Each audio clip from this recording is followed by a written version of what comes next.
Hello everyone. Ever wondered how to truly understand and optimize every step your customer takes before they hit that buy now button? So if you are looking to increase your conversions and improve your marketing ROI, you've come to the right place. So today we are diving into a powerful strategy that is often overlooked, which is customer journey analysis. This is not just another buzzword. It's a game-changing approach that could significantly boost your conversions if you know how to apply it correctly. Stick around because by the end of this video, you will have a clear, actionable 7-step process to master your customer journey and skyrocket those conversion rates. Ready to get started? So let's dive in. First, start with the question, what exactly is a customer journey? Right? First thing first. Let's understand what is customer journey. Simply put, it's a series of interactions a potential customer has with your brand, from the first point of contact all the way to the final purchase and beyond. Now think of it as a map that traces every touch point a customer goes through, whether it's seeing your ad, visiting your website, signing up for your newsletter, or making a purchase. But here's the kicker. The customer journey is not always linear. Customers might bounce around between different stages, revisit touch points, or even drop off the radar for a while before returning. So understanding this journey is crucial because it helps you identify where potential customers might be dropping off and how you can guide them more effectively towards conversion. Curious yet? Well, good. See, because understanding the customer journey is the first step in optimizing it. And trust me, you're going to want to stay tuned for the next part where we break down the marketing funnel. Marketing funnel, right? So the question that comes to mind is, what exactly is a marketing funnel? See, now that we've got the customer journey down, we need to talk about the marketing funnel. The marketing funnel is a model that represents the stages a customer goes through before making a purchase. Typically, it's broken down into 3 main stages. Number 1 stage is top of the funnel, tofu, it's called. It is awareness stage where potential customers first learn about your brand. Next stage is middle of the funnel, it's called mofu. So it's a consideration stage where they are evaluating your product or service against competitors. Now third stage is bottom of the funnel, bofu. So this is the decision state where they are ready to make a purchase. But here is the catch. Not everyone who enters the top of the funnel will make it to the bottom.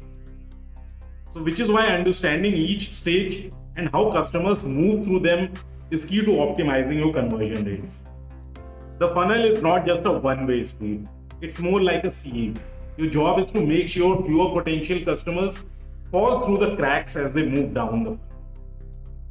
But then, how do you know which touch points are actually driving conversions? So that's where attribution comes into play, and something that we are going to cover next. So the question is, what exactly is attribution? Simply put, attribution is the process of identifying which touch points in the customer journey are responsible for driving conversions. It's like playing detective with your data. You're trying to figure out what actions or interactions led to a customer finally making a purchase. See, without proper attribution, you are basically flying blind. You might think that your Facebook ads are driving all your sales, but in reality, it could be your email marketing doing the heavy lifting. So by understanding attribution, you can allocate your marketing budget more effectively and double down on the strategies which are actually working. But then, attribution is not a one-size-fits-all approach. Different businesses will find different models more effective, depending on their customer journey. So let's break down the types of attribution you should focus on, right? Because the question that comes to mind is, which types of attribution you should focus on. So when it comes to attribution, there are several models you can choose from. Here are a few of the most common that I've also used. So first is first touch attribution. Now this model gives all the credit to the first interaction the customer had with your brand. Next is last touch attribution model. Here all the credit goes to the last interaction before the conversion. Then there are several other models like linear attribution. Now this model spreads the credit evenly across all touch points in the customer journey. There is time decay attribution. The closer the touch point is to the conversion, the more credit it gets. Now see, each of these models has its pros and cons, and the best one for you will depend on your specific business goals and customer journey. However, in most cases, first touch and last touch attribution are the most insightful, especially when layered together. Now let's dive into each of these to see how they can give you a more holistic view of your customer journey. So first touch attribution, so capturing initial engagement. See, first touch attribution focuses on the initial interaction that brought the customer into your funnel. Now this could be a blog post, a social media ad, or even a word of mouth recommendation. The idea is that this first touch point plays a crucial role in grabbing the customer's attention and setting them on the path towards conversion. Now, why is this important? See, because understanding what initially piqued your customer's interest can help you optimize your top of the funnel strategies. If you know that most of your customers first found you through a particular blog post, you can create more content around that topic or promote it more heavily. But always remember, the first touch is just the beginning.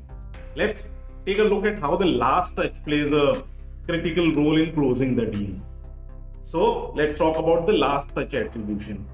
See, when we talk about, so last touch attribution is actually all about the final interaction that pushed the customer to convert. Now this could be an email reminder, a retargeting ad, or even a direct visit to your website. While the first touch gets the customer in the door, the last touch is what seals the deal. Therefore, understanding your last touch interactions is key to optimizing your bottom of the funnel strategies. For instance, if you notice that most of your conversions happen after a retargeting ad, you might want to invest more in that area. Or if your email marketing is your last touch hero, it's time to double down on your email campaigns. But this is where the things get really interesting. So what happens when you layer first touch and last touch attribution together? Let's try to find out. So this is the best of both worlds. We're trying to layer first and last touch to gather holistic insight. So when you combine first touch and last touch attribution, you get a more complete picture of the customer journey. You can see not only what brought the customer into your funnel, but also what closed the sale. Now this layered approach allows you to optimize both your top of the funnel and bottom of the funnel strategies for maximum impact. For example, let's take an example. Let's say a customer first discovered your brand through a social media post, which is first touch, and then converted after clicking on an email offer, which is last touch. Now, by analyzing both touch points, you can understand how these strategies work together and allocate your resources more effectively. But don't stop there. There is more to the customer journey that you need to analyze to truly optimize your conversions. So how do we do this? How do you analyze how users are exposed to your site? Right? Now that you've got a handle on first touch and last touch attribution, it's time to dig deeper into how users are exposed to your site. This means looking at all the different channels and touch points that drive traffic to your site, which is organic search, paid ads, social media, email, and even more. So by analyzing these channels, you can identify which ones are most effective at driving high quality traffic. You might discover that while social media brings in a lot of visitors, they don't convert as well as those from organic search. Or maybe your email campaigns are driving fewer visitors but with a high conversion rate. Therefore, understanding this data will help you focus your efforts on the channels that not only drive traffic but also lead to conversions. Now let's assess the likelihood of a session converting. Because see, once a user lands on your site, not every session is created equal. Some users are more likely to convert than others, and it's important to understand what factors contribute to a successful conversions. Therefore, start by analyzing user behavior on your site. Look at metrics like time on site, pages per session, and bounce rate. So users who spend more time on your site and visit multiple pages are more likely to convert. So by identifying these patterns, you can tailor your site's content and design to encourage more sessions to convert. But don't stop there. Let's take a closer look at how the first entry point impacts conversion rate. So the next point is, how do we determine the impact of your first entry point on last touch conversion rates? Well, the first entry point is crucial, but how does it influence the final conversion? This is where things get really interesting. By analyzing the impact of the first entry point on last touch conversion rate, you can start to see which initial interactions are more likely to lead to a sale. For example, users who first discover your site through a product review might have a higher likelihood of converting than those who come through a general blog post. By understanding these nuances, you can focus on creating more high-impact entry points that drive conversions down the line. But conversion rates are not the only thing that matters. Average order value, AOV as it's called, also plays a big role. So how do we determine the impact of your first entry point on last touch? Average order values. Let's try to understand this, because not all conversions are created equal. Some customers might make a small purchase while others could place a much larger order. So by analyzing how the first entry point impacts last touch average order value, you can identify which touch points are driving the most valuable customers.